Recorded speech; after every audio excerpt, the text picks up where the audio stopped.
Оросын холбооны улсаас нийлүүлэх АИ-92 автобензиний хэмжээ 2 дахин нэмэгдэжээ. 5 дугаар цахилгаан станц барих гэрээг үзэглэллээ.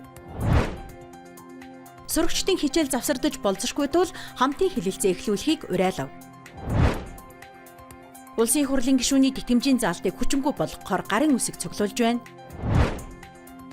Уман хүзүүний хавдар илрүүлэх эсийн шинжилгээг өрхийн эмнэлэгт үн төлбөргүй хийж байна. Брэдэд Брэд хэлний өдрийг тэмдэглэн өнгөрүүллээ. Ice Global-ын цөөн хормын мэдээ эхэлж байна.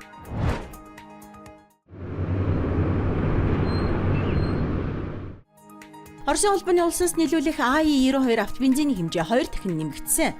Мөн бүгд найрамдах хятад улсаас нийлүүлэх АИ-92 автобензиний эхний ажилд лав гарагт орж ирнэ гэж аж үйлдвэр Эрдэс баялагын яамнаас мэдээллээ. Өнөөдрийн байдлаар хойд хөршөөс 53 вагон буюу 3180 тонн АИ-92 автобензин орж ирж байна. Үүнээс 26 вагоныг толгойд өртөөнд, 4 вагоныг Аршаанд өртөөнд тус буулгажээ. Замд яваа буюу Сүхбаатар өртөөнөөс хөдөлсөн 23 вагоныг Аршаанд, Улаанбаатар, толгойд дархан Сайн шанд өртөөнд буулгана гэлээ. 5 дугаар цахилгаан станц барих гэрээг үзэглэллээ. Манай улсад цахилгаан болон дулааныг хослон үйлдвэрлэдэг өндөр хүчин чадлын станц хамгийн сүүлд 1983 онд ашиглалтад орсон. Тэрнээс хойш 42 жил өнгөрч өсөн нэмэгдэж байгаа хэрэглээг хангахад дахин шинээр станц барих тухай олон жил ярьсан. Харин өнөөдөр бодит ажил болж байна. Энэхүү түүхэн гэрээг нийслэлийн засаг дарга бөгөөд Улаанбаатар хотын захирагч Нямбаатар болон Me Time International компани ерөнхий захирал Тян Хао Минар үзэглэжээ.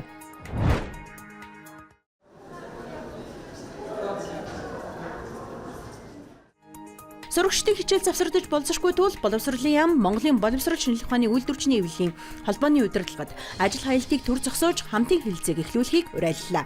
Ингэхдээ салбар яамны зүгээс багш нарын цалин 3.5 саяд хүрэхийн төлөө тууштай ажиллагаа илэрхийлж, үндсэн цалин 2026 оны эхний хагаст 2 сая төгрөг, сүүл хагаст 2.5 сая төгрөг, улмаар 2028 онд 3.5 сая төгрөгт хүргэх тооцоолол хийж засгийн газраар дамжуулан улсын их хурлд өргөн барихаар ажиллаж байгаагаа мэдэгджээ.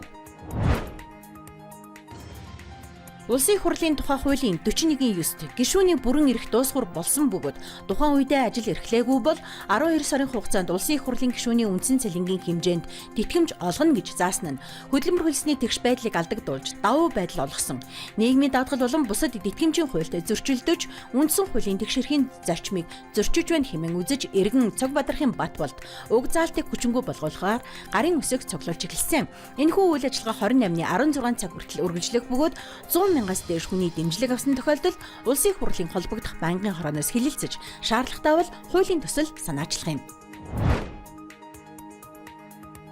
Эмэгтэйчүүдийн нас баралтын 2 дахь гол шалтгаан болдог уман хүзүүний хавдар илрүүлэх эсийн шинжилгээг өрхийн эмнэлэгт үн төлбөргүй хийж байна.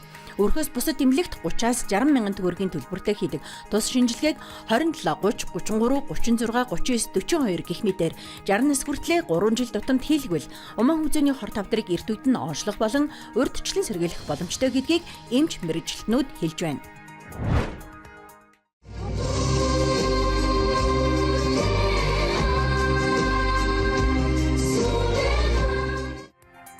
Брэд хэлний сарын аян хоц намсаравын нэрэмжит Брэд драмын театрт болсон олон нийтийн уулзалт баярын тоглолтоор өндөрлөлөө. Энэ өдөр бол бидний төрөлх хэл, соёл, түүхийн өдөр. Ард түмний нандинан хадгалж үлдээдэг зүйлийн өдөр. Брэд хэлийг хамгаалах хөтөлбөрийн хүрээнд олон талд үйл ажиллагааг зохион байгуулж байна. Гэхдээ хамгийн чухал нь бид бүгдээрээ төрөлх хэлээрээ ярьдаг байх явдал юм гэж Брэдийн тэргүүн Алексей Цэгдинов онцолжээ. Энэ үеэр үндсэн хэлний ариун шиг шагналтнуудыг тодруулж, номын үзэсгэлэн худалдаа, боловсролын төслүүдийн танилцуулга, шатрын тэмцээнийг зохион байгуулсан байна. Ice Global-ийн цөөн хормын мэдээ байлаа. Ажлын амжилт хүсье.